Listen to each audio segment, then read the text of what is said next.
Bueno, el régimen primario, estatuto patrimonial base o estatuto fundamental, es el conjunto de normas sobre la que vamos a desarrollar esta pequeña clase. Está legislado en el nuevo Código Civil y Comercial, que toma como fuentes el Código Civil belga, el Código Civil holandés, sobre todo la Reforma Francesa de 1965, y los dos proyectos a que me referí en la unidad anterior, el proyecto del 98 y el proyecto del 93, y se agrega también el Código de Quebec. Todo este conjunto de fuentes son las que tiene en cuenta la comisión redactora para elaborar la siguiente propuesta, que están reglamentadas en el libro segundo, las relaciones de familia, dentro del libro segundo, en el título segundo, régimen patrimonial del matrimonio, en el capítulo primero, disposiciones generales, y en la sección tercera, que son disposiciones comunes a todos los regímenes, que son de los artículos 455 al artículo 462. Cuando decimos que son aplicables a ambos regímenes, decimos que son aplicables tanto al régimen de comunidad como al de separación de bienes. De las características que tienen, primero, que son de orden público, quiere decir que no pueden ser dejadas de lado por los cónyuges, son inderogables por la voluntad de las partes, implican normas en la que está comprometida precisamente el interés del Estado, y son permanentes, y estas son las características esenciales que tiene este conjunto de normas.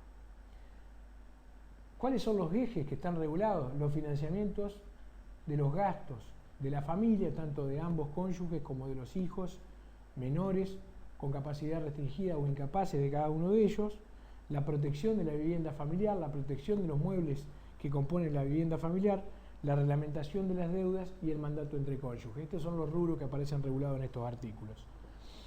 Cuando hablamos del deber de sostenimiento o deber de contribución, de sostenimiento de los gastos del hogar de cada uno de los cónyuges y de los hijos comunes o los hijos menores o con capacidad restringida de cada uno de los cónyuges, decimos que este deber de sostenimiento es en proporción o deben ser proporcionales al esfuerzo o a los ingresos económicos de cada uno, y que las tareas domésticas también pueden ser un aporte al sostenimiento de los gastos del hogar.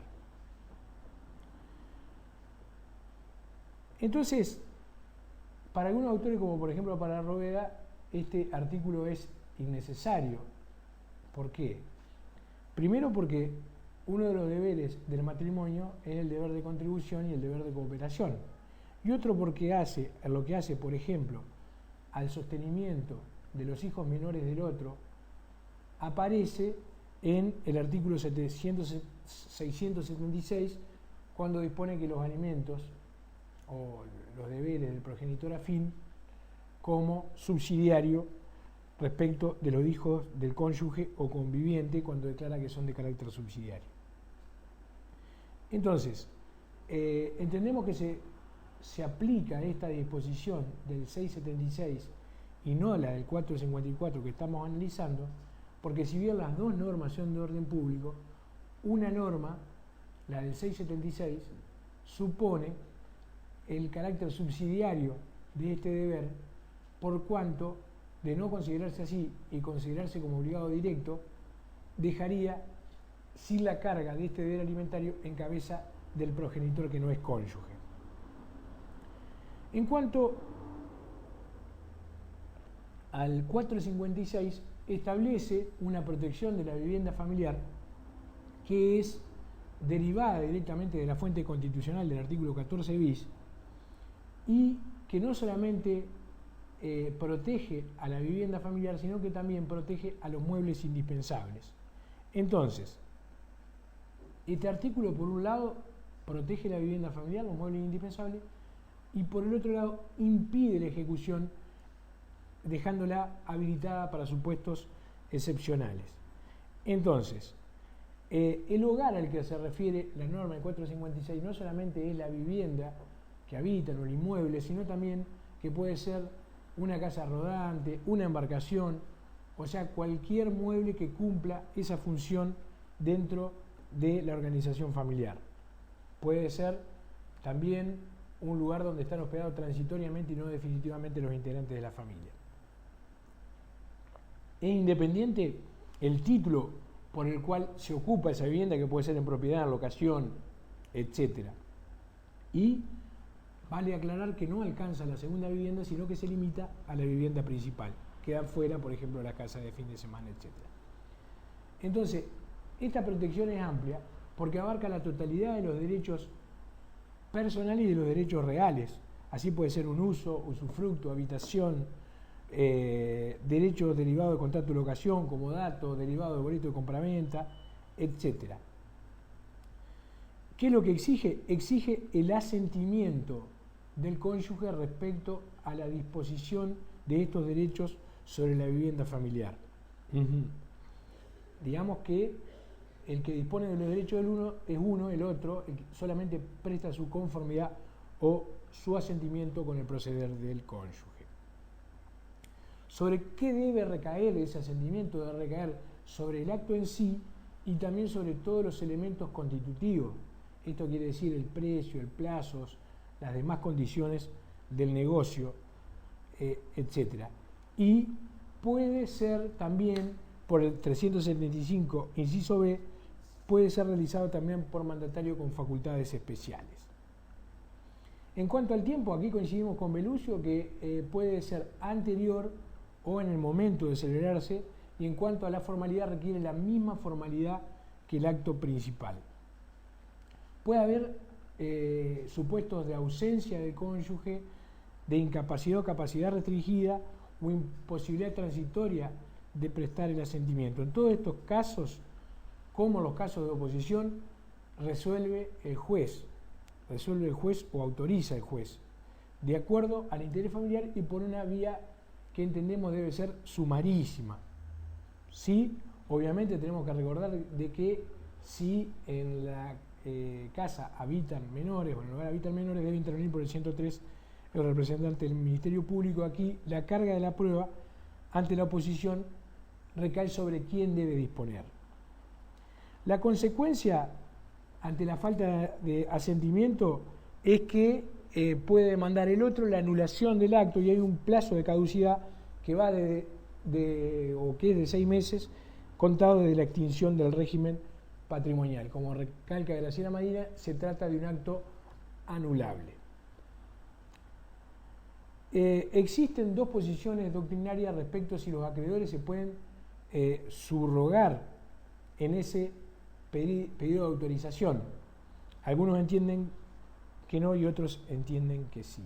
¿Sí? Bueno, en cuanto al mandato entre cónyuges, como está ubicado metodológicamente aquí, es aplicable a cualquiera de los dos regímenes patrimoniales del matrimonio. Recordemos que por el artículo 1002 del Código Civil, en el régimen de comunidad, los cónyuges tienen imposibilidad de contratar o tienen prohibido contratar. Esta sería una excepción a ese artículo, en tanto está permitido expresamente el mandato entre cónyuges.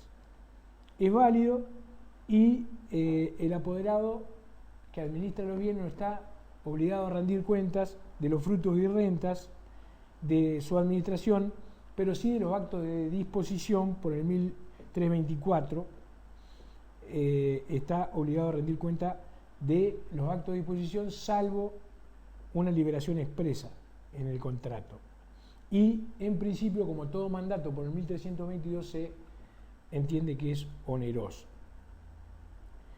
En cuanto a lo habíamos dicho también de la disposición de bienes muebles indispensables para el hogar, necesitan el asentimiento del otro, y sobre qué bienes revisten el carácter de ser bienes muebles indispensables, creemos que aquí es de aplicación toda la jurisprudencia que se ha venido desarrollando respecto de aquellos bienes que no resultan embargables o que son inembargables.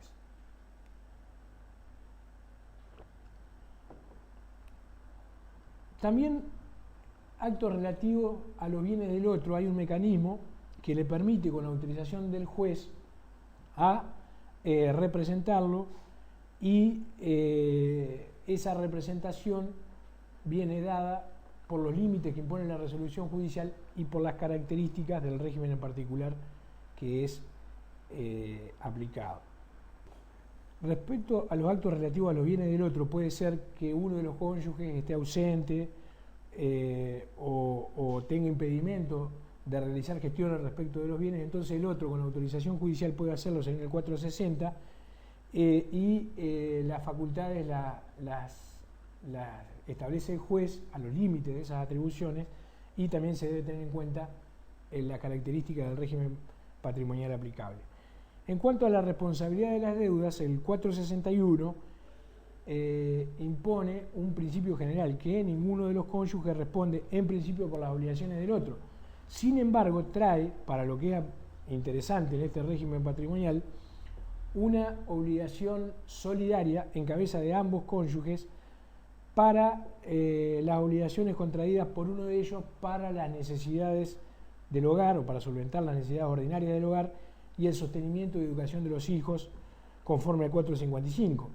Lo que son las necesidades las necesidades ordinarias del hogar va a depender del nivel de vida, del nivel económico de cada una de las familias para que el juez pueda establecer a qué necesidades ordinarias se refiere este artículo 461, pero se entiende en general que los gastos de vacaciones, de servicios, de teléfono, de internet, etcétera, ingresan en esta categoría de necesidades ordinarias del hogar. En cuanto a los gastos de alimentación de los hijos, subsisten todos los deberes emergentes de la responsabilidad parental, por tanto los hijos comunes van a tener el derecho a ser alimentados por sus padres hasta los 21 años y posteriormente si cursan estudio, trabajo o profesión que les insuma determinado tiempo, esta obligación alimentaria se va a extender hasta los 25 años. En cambio, para lo que interesa este artículo, las necesidades de sostenimiento y educación de los hijos del otro va a regir hasta los 18 años. Quien pretende ejecutar una deuda solidaria, o sea, el acreedor debe demostrar el origen de la deuda para que sea aplicable este artículo. En cuanto a la administración y disposición de bienes muebles no registrables indispensables, también están protegidos excepcionalmente y como regla son válidos el que se encuentre en poder de uno de los cónyuges, el bien mueble no registrable que se encuentra en poder de uno de los cónyuges, lo puede disponer si es a título oneroso y el tercero es de buena fe. Pero ¿qué pasa? Pasa que si se trata de muebles indispensables para el hogar o se trata de muebles en que uno de los cónyuges lo utiliza para su trabajo o profesión o son destinados al uso personal, estos actos no serían oponibles a quien los realizó y tendría ese plazo de caducidad de 6 meses desde que se entró o que se extingue el régimen patrimonial del matrimonio para pedir que sea declarado inoponible a su respecto y declarar la nulidad del acto en esos 6 meses de plazo de caducidad.